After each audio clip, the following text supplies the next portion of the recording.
Welcome to the Married AF podcast, the self-proclaimed greatest marriage and relationship podcast in the world. We're your hosts, Matthew and Monica Powers, episode 116.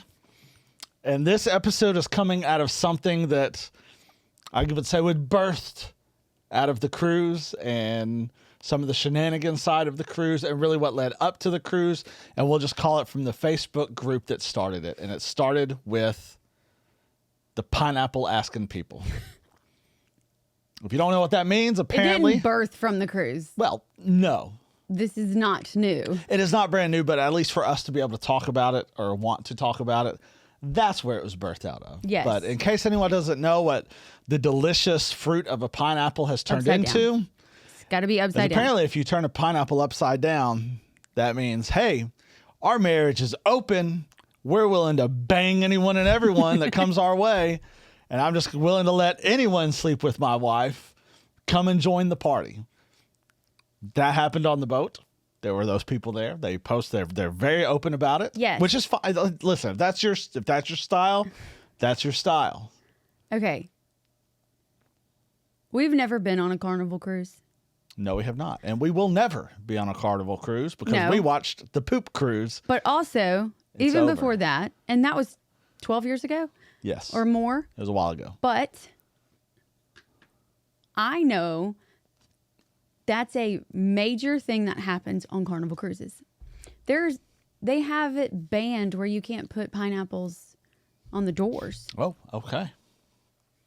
That is like the universal sign. You throw pineapples on the door, people will come a knocking. Like if you have a upside down pineapple, anything, or pineapples in general, I guess, out like your front yard or at your front door, that's a sign that you are a swinger. That you're a swinger. So want to kind of bring that to the forefront because this is not just something that we saw on the cruise, but this is something that has happened for a long time, but it's becoming more prevalent. More people are getting involved in this. And so this is a podcast about relationships and marriage. And if this is something that is becoming more visible, then I guess that we need to talk about it. But the idea that, hey, if we want to have better sex, we want to be closer, we want to be more intimate, let's bring someone else into the mix. And that's where this idea comes from. This is something that is trending quickly.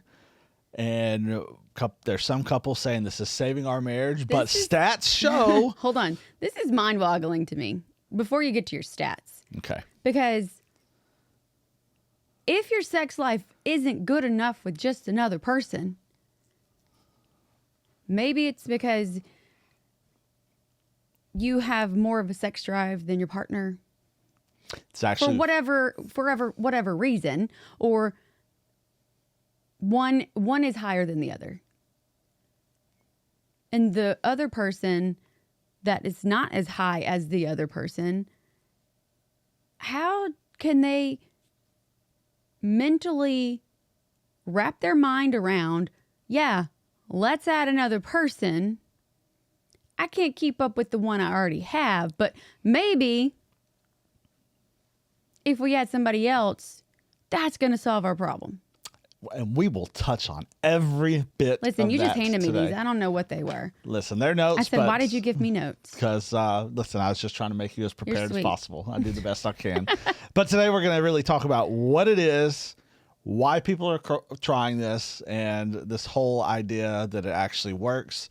We're going to break a lot of that down. But just so everyone fully understands what this is, the idea of swinging or open marriages or hotwifing, they're calling it, is all the different... Hotwifing? Hotwifing is the term today. But here's the deal. Right now... What? That's part of it. It is the male fantasy of his wife to sleep with other men. And again, we'll break all this down. But the reason why is currently 9% of all marriages are experimenting with this lifestyle. And you may hear that and think, 9%, it's not that many. 9% is a lot. Basically, 1 in 10 couples are trying this and experimenting with this. The studies have also shown that 25% of all relationships have tried this at some point in their relationship. Relationship or marriage? just relationships, which still, that's still a lot. A quarter. So swinging, the same thing as open relationship? Yes. It's the exact same thing. So I thought when you were swingers, like if you and I were swingers, we would still have sex together, but have somebody else with us.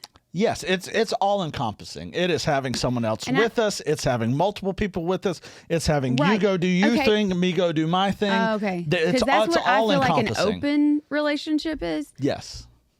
Okay, so I feel we had an open relationship. It's a bad idea. In our 20s. It was stupid. Terrible idea. It wasn't something where we were, hey, you want to have sex with us? No. It was, and this is... And we were also, it was a long distance relationship. So in our brains, our very stupid brains, we thought, okay, well, if we don't see it, it won't bother us. Yeah, that's a lie. That's a lie. That don't work. It doesn't. That does not work at all. But I mean, it's all encompassing of the whole just open lifestyle where you're bringing other people in with you. You're going to do your own thing with other people. He's going to do his own thing with other people. And this is everybody in that relationship knowing that it's one of those knowing things. that openly knowing that, hey, this is the relationship. Okay. The reason why this is like, oh, well, 9% is not that much. The interest of this has more than tripled in the last 10 years. That 10 years ago, it was around 2.5% of married couples were doing this. Now we're up to nearly 10%. 9% of couples are doing this. What we have found is that men are the ones who usually initiate it. Really? Well, think about it. Men are stupid, okay? Men are stupid. And they're thinking, ooh, that girl at work or the coffee shop or wherever, she showed me attention and I'm not getting necessarily enough from my wife. What if I just bring up this idea of an open relationship? And they do it and their wives agree to the idea, which we'll talk about that. But then what we find is men initiate it, women control it. Once it's open, women are in full control because what we have found is that, the men initiated it, may happen once or twice for them. Women have a line of men coming their way. Oh, okay. And that's when we really start to see jealousy take shape. And we'll discuss that. The cultural shift in this, though, and this was mind-boggling to me. 50% of people polled under 30 years old said this type of relationship is acceptable. 18% of Christians who were polled, this is from Pew Research, said that this is an acceptable behavior for marriage. 18% of Christians, people who say they love Jesus, say that this is an acceptable behavior for a marriage. What do you say to that? Do they know Jesus? Well, and that's kind of my thought. Do they know that Jesus would not want them to do that? These are people who are, I would say, claiming Jesus, but not truly following. And I get when you read the Bible, and that's always the defense. Well, I mean, so-and-so had 30 wives, and this guy had this many wives, and they're all sleeping with each other. Yeah, it's a bunch of messed up, broken people. But from the very beginning, you see God say... Yeah, but did you read the other parts of the New Testament where also God destroyed all of those people? Well, not even that, but God said, man to be joined together with his wife where the two become one. Not the 3 become 1, the 4 become 1, the 10 become 1, the 2 become 1. But that was staggering. That was really the biggest thing that I was like, okay, we do have to talk about this because we are a marriage podcast. We talk about relationships. He didn't talk about big orgies. Every bit of it. That if 18% of Christians say, hey, this is normal, acceptable behavior in a marriage, we need to talk about it. And I'm not saying that this is normal because the percentages are relatively low. But 18% is stupid high to me. But it's still very, very visible, and it's increasing, and it's becoming more and more and more out there. And if it's, what'd you say, quadrupled or tripled it's more than tripled in the last 10 years. I bet that number was not anywhere close to that. Oh, no.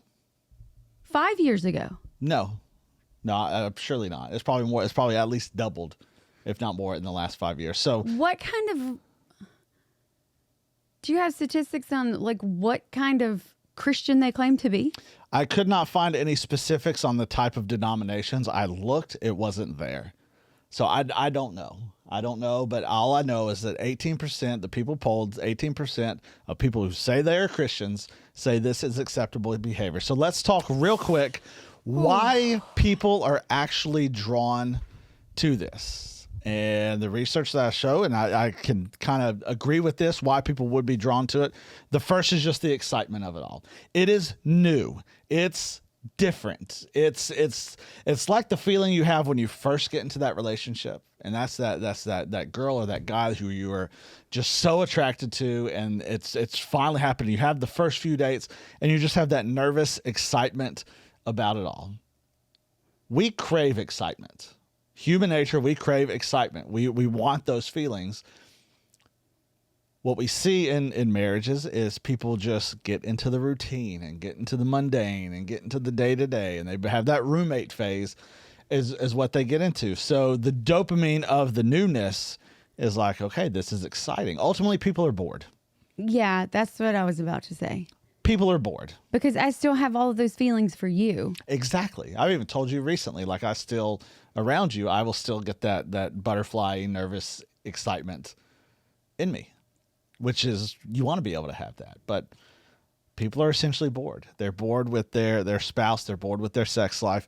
They're bored. The second thing is just a newfound desire and validation. This is especially when you have partners who feel like they're unseen, maybe wives who feel like their husbands don't appreciate the work that they put in, don't appreciate them trying to look nice. We talked several episodes ago about the woman who had the baby, and her husband wanted her to get on Ozempic, and she even got all dressed up, wore her favorite dress. And he said, didn't matter. It just doesn't look like what it used to.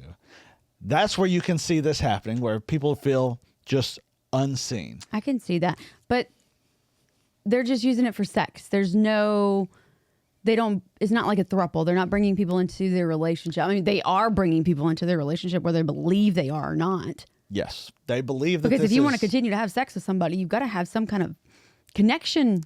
You have to. And having sex with them. The thought is, well, this is purely physical. It's purely sexual. I can separate this and emotion. I'm big and strong enough to be able to do that. And that's the initial thought. One person interviewed said, watching my wife be desired made her more attractive. Oh my God. I thought I could handle it until I couldn't. So what was the breaking point for you, bro? Watching her have sex with all these other guys and not giving you any attention? And that's probably the exactly what happens. There's because also he got a little flirt from somebody. He's like, yeah, maybe we should do this. Really, guys, we even say this to our small group for singles. Girls have the power. They have every bit of the power. They're on a pedestal because of what they have, and they control it. And the ones who, they all know it in a sense, but the ones who know it to manipulate it, that's where it really becomes dangerous. There's also the comparison of just social media, and I heard it said the other day that it's no longer social media, it's now interest media. What? That it's not actually for social, it's just how interested can we be in a certain product or a certain situation or a certain event, how much engagement can create, interest can recreate. And I kind of agree with that. It's just about the interest. It's no longer about connecting. It's just about how much can we boost this certain event for a certain amount of time. And then the third reason is, you kind of already mentioned it, mismatched sex drives. Oh. Where one partner essentially is outsourcing the sexual needs of the other to say, well, I'm not going to do it. So bam, you go take care of it. Eesh. I'm giving you that. Dude that said when his wife was having sex with other guys, it made her more desirable to him until it didn't. It made her more desirable because you didn't have anybody wanting you. Yes. Like she did. And listen, I can understand the thrill of, wow, my wife is so attractive, and all these other men want her. That's it's a man that can make you feel good, but you also need to know that the other side of that is, well, but she's mine, and she chose me, and she always chooses me, and that's where the source of validation ought to come from. It's not just necessarily about the sex, but it is about the attention, the validation, the excitement of it all. Now, people think that they can handle this. They think that, this is all good. But ultimately, what we're seeing is that they're just trying to override something that is not at all natural. My brain, you know how my brain works. I just, all this makes me think of that,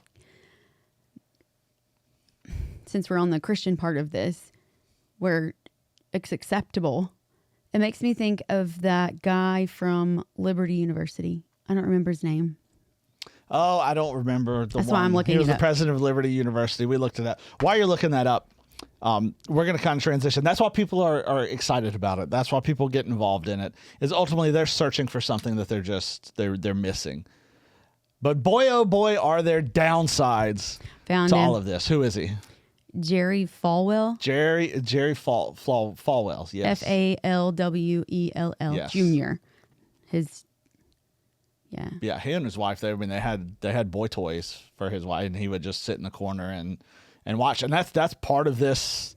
That's part of this dynamic with this whole lifestyle. But let's talk about the downsides of this, because it is exciting. Well, theirs was very private. It was very private until it wasn't. And that's the situation with all of this. It's all very private.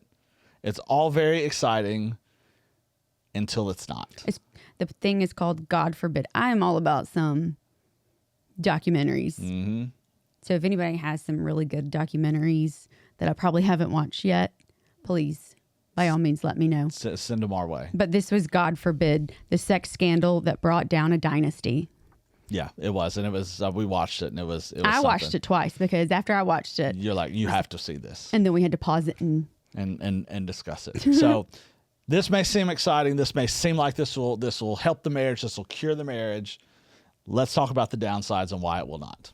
First, jealousy always evolves. It never disappears. You think you can separate the two. You absolutely can't, because now you're comparing. Well, there's also, there's the old saying, you can't mix business with pleasure. Like, you shouldn't work with your family type of thing. That's exactly what that is. Mm-hmm. You get into that situation, your relationship becomes a business. It's almost a business transaction. Because you're technically pimping out one of the two. And it's because one's going to get what they want and the other kind of just gets what they want. But when you do that, that's the business and pleasure part. Well, I think there's also the side of it that, you went out with your guy twice this week. It's my turn. And it becomes very, very transactional. True. But usually there's no way the guy's got anybody lined up. No, not like the women do. Research by Amy Morse and Terry Conley on this. Who are they? They're psychologists. Okay. Show that while some couples report satisfaction, jealousy and emotional management remain ongoing challenges, even in the quote unquote successful cases. That it's impossible to eliminate jealousy. You cannot give it. What you've done here is you've just given it more material. You've allowed more of it to burn, and it just burns out of control. I mean, yeah, you're going to be jealous, because now you're going to have, if you didn't already have trust issues, they're through the roof. They are through the roof. The second thing is emotional attachment happens. Duh. It happens. Listen, if they're good in the sack, you're going to want to continue to go at it. And then the more you like it and the more you get it, the more you want to be around them. Yes. Because it makes you feel good. Well, having sex with someone is the most intimate thing that you can do with somebody. It was designed that way. It's the way that God created it. It was meant to be between husband and wife, because it is so intimate. It's something that you share together. So when you're off sharing yourself with everybody, yes, there is these emotional attachments that are going to happen. And then boundaries begin to blur, and everything begins to change. There's another psychologist, Justin LeMiller, points out, you can plan for physical boundaries, but you can't fully control emotional attachment once sex is involved. You can can't plan for emotional attachment? You can plan for physical boundaries, but you can't control an emotional attachment. You can set the rules, but with the chemistry of the body, you can't mess with that. There's nothing you can do to mess with that. Third, it amplifies existing issues. And I think this is the biggest one because... Well, like I said earlier, if you didn't already have trust issues, they're through the roof. Yes, they're through the roof. But you decided to get in this for some reason. You can say it was just to spice up the sex life because it's just been boring for so long. Go buy some toys. There's plenty of things you can do. But there were issues there to begin with. And all this does is bring more to the surface. Well, I guess they feel like if they have a great sex life, then everything else is just going to fall into place. Yeah, it doesn't work that way. No. Yeah, it doesn't work that way at all. Ultimately, this won't fix your relationship, but it will reveal what's really going on. The fourth one. There's more? Unequal buy-in.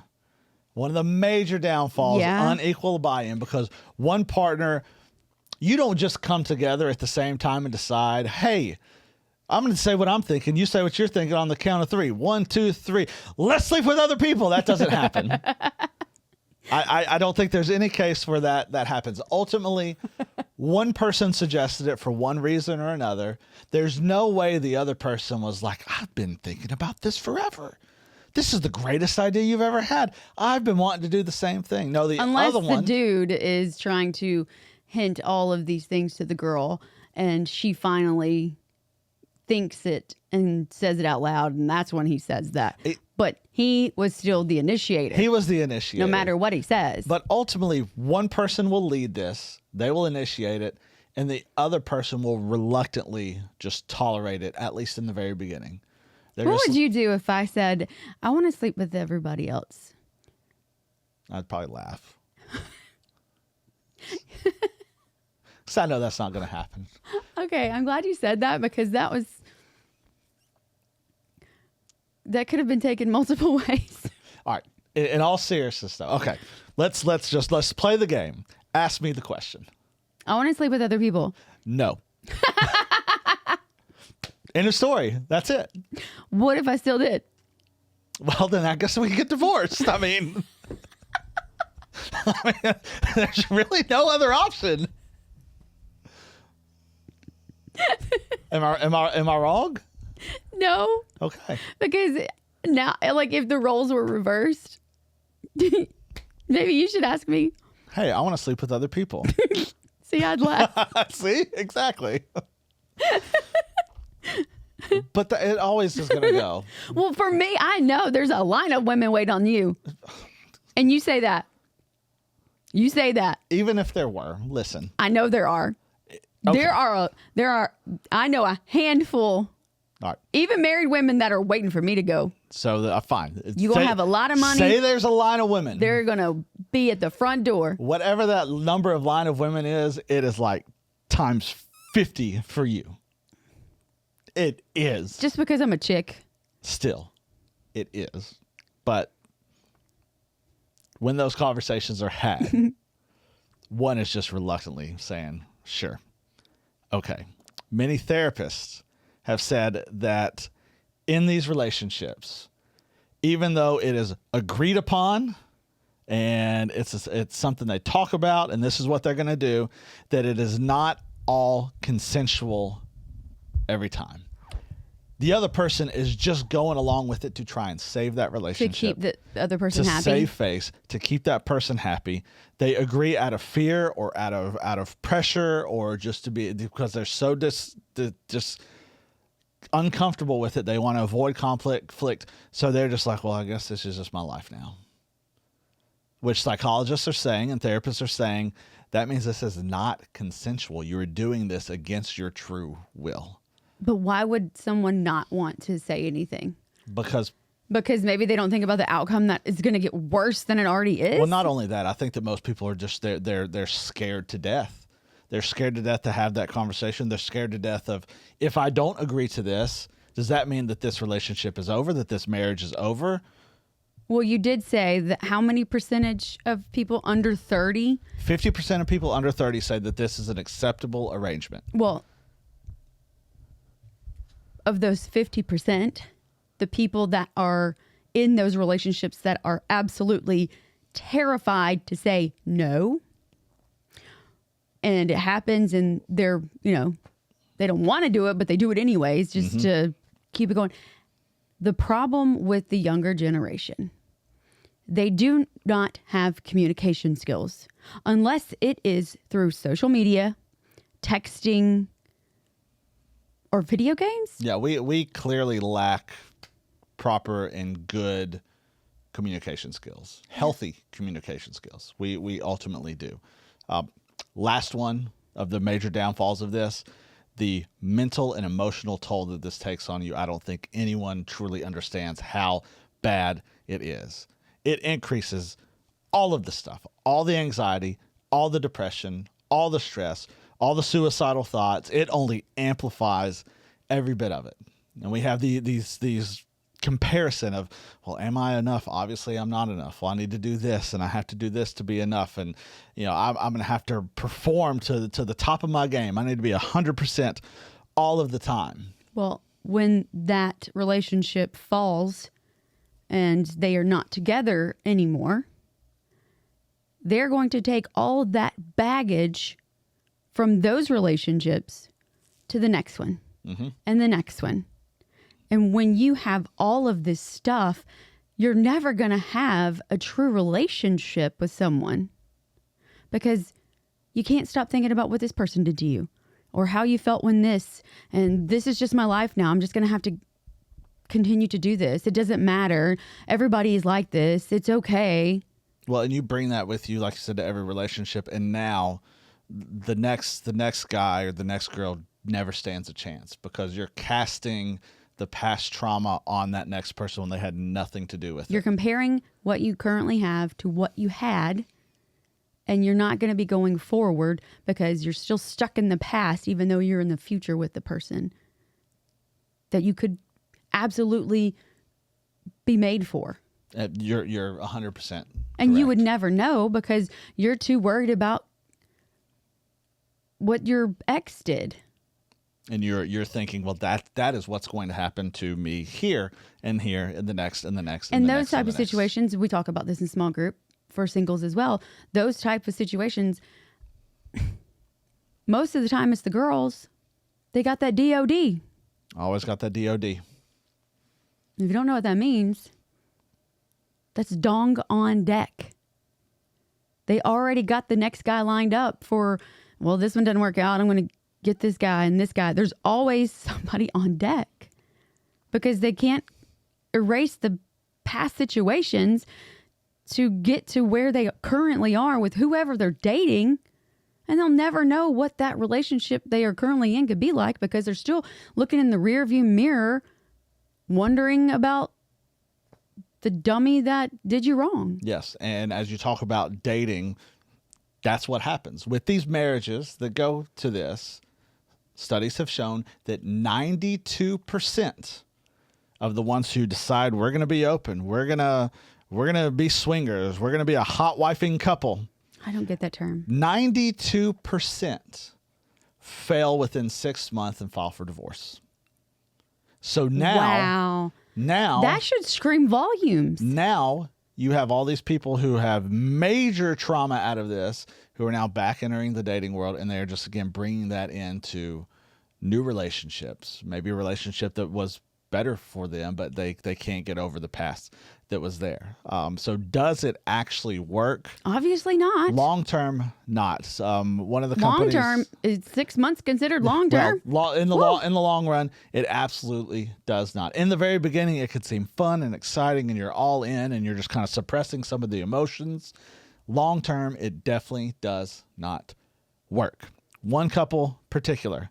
This was on an interview through Vice Media, which is where some of the research came from. I don't know their names. They were married for 10 years.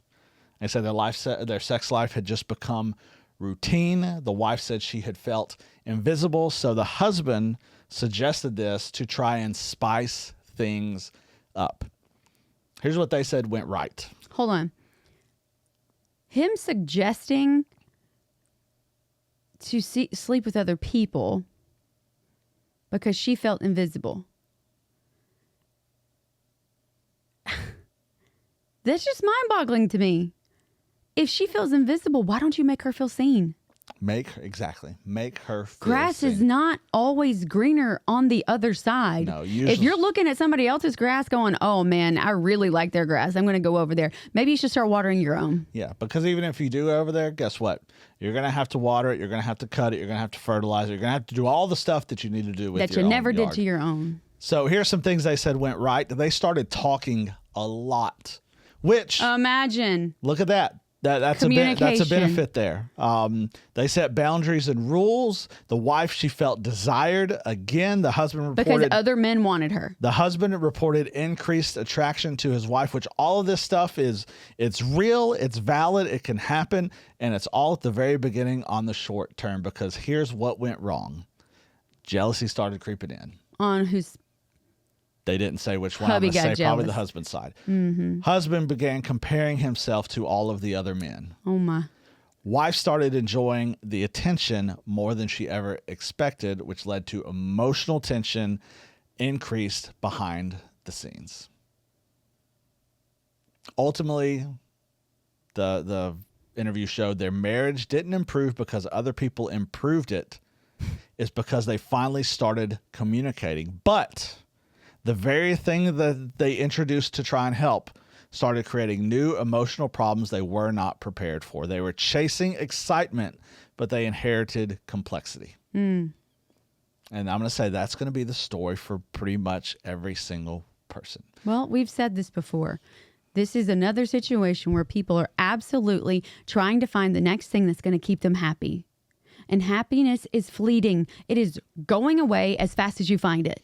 But when you have joy, Jesus, it's forever. It's not something. Are you going to have issues and things not always be perfect? Yes. But you're still, your happiness isn't going anywhere. Because it's not happiness, it's joy. It's joy, and you're exactly right. The only thing, as we kind of wrap this up, the only thing that this couple or any of these couples that I think get right out of this, that other couples need to take from it, at least from the very, very beginning part, to be able to do this in any way takes an unreal amount of talking and communication. And if you're going to do this and you're going to set boundaries and you're going to talk about wants and expectations and needs and desires, you're going to talk about all that stuff, you have to do that in the very beginning. I think of all the things, this is the only thing positive that could ever come out of anything like this. So those who are listening... But obviously it has to stop at some point. It definitely does. Because there's jealousy and attention from these other people. You are obviously not, you're no longer talking to your wife and giving her the attention she needs. You're not, as a wife, communicating with your husband because he's jealous. Well, and I think ultimately here's where it lands.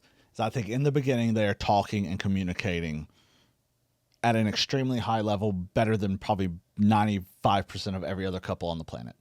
However, as you get into this and things become more enjoyable with someone else, you start having those conversations with someone else, and maybe you don't lead on and communicate properly how much you're actually enjoying this. And, ooh, my husband may get upset about this. Ooh, my wife may not like this. And then we begin to withhold the communication. I think in every single case, that's what happens here is the emotions begin to come to the forefront, and they begin to withdraw that communication that initially is what kind of started this. If anyone can take anything from this, it's the communication side of it. But start with communication early. I swear we preach that all the time. Well, it's the biggest thing. Of every problem, of every relationship that we have ever seen, it always boils down to proper, constant communication. And I think if anyone can take anything from that, constant communication. You need to start talking now. You don't have to bring someone else into the relationship or open up your relationship to start communicating. Start doing it now. You have to start doing it now. So, if any of this resonates, if you're feeling unseen, unwanted, not desired, things are boring, the bedroom's boring, we're not communicating, there's so many things you can do to, hey, you want to experience something new and something fresh, and you want to have that that new relationship type feeling, you can bring all that into the picture with your spouse. You can really... You have to choose to. It has to be intentional. You have to choose to. You said the test kitchen. It's a huge thing. Role play if you need to. Crap, buy some wigs if you need to. Do something with your spouse to spice it up. It can happen Hit up with love your spouse. stuff. You don't need... called? Yeah. You don't need to do this with someone else. You can have that type of excitement with your spouse if you truly want it and if you truly communicate it. Yeah, put something sexy on. Or not. Take it off. Yes, or not. If you need to go to the store, if you need some toys, do whatever it takes as long as it is you and your spouse together. You don't have to get into this idea of opening up your relationship. It's going to end in divorce. Stats don't lie. And again, this is not the way in which it was created. It's just not. It may have looked like freedom and this is awesome, but it turned into chaos so quickly within 6 months for almost all of them. And the ones who have made it the long term, I believe it's only a matter of time because this is not how it was set up. And I'm sure there are some feelings being harbored that aren't fully out there because it's just so difficult to actually do. So I would love to hear from people. Do you agree with this? Do you disagree? If so, I would love to know. Share your thoughts. We're always open for Christians and swingers? Yes. Welcome to the Married AF podcast. We would listen. If you have a different perspective, I would love to talk to you. Yes. Only good things can happen when we communicate. We can have completely opposite ideas and thought processes, but we can always talk. And I respect anyone. If this is your lifestyle and it works for you, I mean, good for you. Good for you if this is working. It's good for you is the same equivalent Alabama term to bless your heart. But I just don't see it lasting forever. No. Do you? No. So, one of the things we did talk about, which I'll tease for our next episode, is so many people agree to this and they do this. And it was when we're talking about unequal buy-in, it's because one person fears. Okay. One person has fear. In our next episode, we're going to be talking about fear and fear within our relationships, our own personal fears. We talked about this in our single small group several weeks ago. And as soon as we were getting this together and getting it ready, and as we went through that night, I was like, this speaks volumes to marriages and people who are in serious committed relationships, because I see so much people living in fear in their current marriage and relationship. Don't let it lead to this. Yeah. It's not going to work. Just take a look around on a Sunday morning at church. The amount of married people that walk through that are absolutely single is so sad. It is. So that'll be episode 117 that will be coming out a week from when this launches. Do you have any final thoughts before we get out of here? Yes. What is it? We have a new partner. Tell everyone about it. Okay. So the last episode we talked about running into people I haven't seen in a long time. And our friends Blackstone Cherry, their guitarist Ben Wells and his wife Jessica, they own a really cool t-shirt company called Sunny and Stoked. And we talked to them on the cruise about the podcast and how we know that they are big believers and love Jesus. And I said, we would love to be able to help just get your business out there. And we've been talking ever since the cruise about it. And we finally said, yeah, let's do this. So Ben and Jessica are all on board. So you can go to sunnyandstoked.com. I think that's it. I'm pretty sure that's where I went. It is. But sunnyandstoked.com. They are all on social media too. It's Sunny and Stoked. They have absolutely, if you love the beach, obviously it's Sunny and Stoked. They have really cute sayings, and I can't wait for our order to come in. I know. Yeah, you finally checked out. I've had stuff in my cart for it got the order done, while. but definitely check them out. It's again good people I think you'll really enjoy the stuff, especially if you're a beach person at all, or just someone who likes to be outside. I mean, this is the stuff for you. Again, we can't wait to get it in. So make sure you check it out, sunnyandstoked.com, and you'll hear a whole lot more about these guys as we continue. I'm really pumped about that. It's really, really exciting. Also want to mention our other partners, Kingdom and Will, who we had such a cool interaction on the boats with a guy named Mike. He was from Indiana, I think, who saw a Kingdom and Will shirt that I was wearing. And he just had to mention, like, hey, I've got stuff from them, and it just opened up a great conversation about Jesus and about faith and everything. And we've been riding alongside Kingdom and Will for a long time. But they say it is comfort you can feel, faith you can wear, and purpose in every single piece. And that's exactly what it is. Kingdom and Will's was created with a simple conviction: Christian apparel should feel as meaningful as the message it carries. If you're going to wear scripture, it should be crafted with intention, excellent, and genuine care. And I could not agree more. Their stuff is amazing. Yes, I actually have a package being delivered today for them. Fantastic. So all of you do the same thing, to go to kingdomandwill.com, use promo code MarriedAF to get a little bit of off that order. It's awesome stuff. You're going to love it. They have new stuff coming out all the time. So make sure you visit our friends at kingdomandwill.com as well. Any final thoughts before we go? I love you. I love you. Let's get out of here. God, we love you. And we are so thankful that we get to do this. We are thankful for this platform that you have given to us. And our prayer is that we will just carry it to wherever you want it, that we will honor you, we will glorify you in everything that we do, every single conversation that we have, including ones like today that are more difficult, that are maybe more polarizing, more controversial. But God, you are in every single piece. And marriages were created by you. They're incredible. And our prayer is that people will be able to lean on you as they do navigate different things, and just seek you in all that we do. And they will be able to have a marriage that is out of this world, something like they could never possibly imagine. And it's all because of you.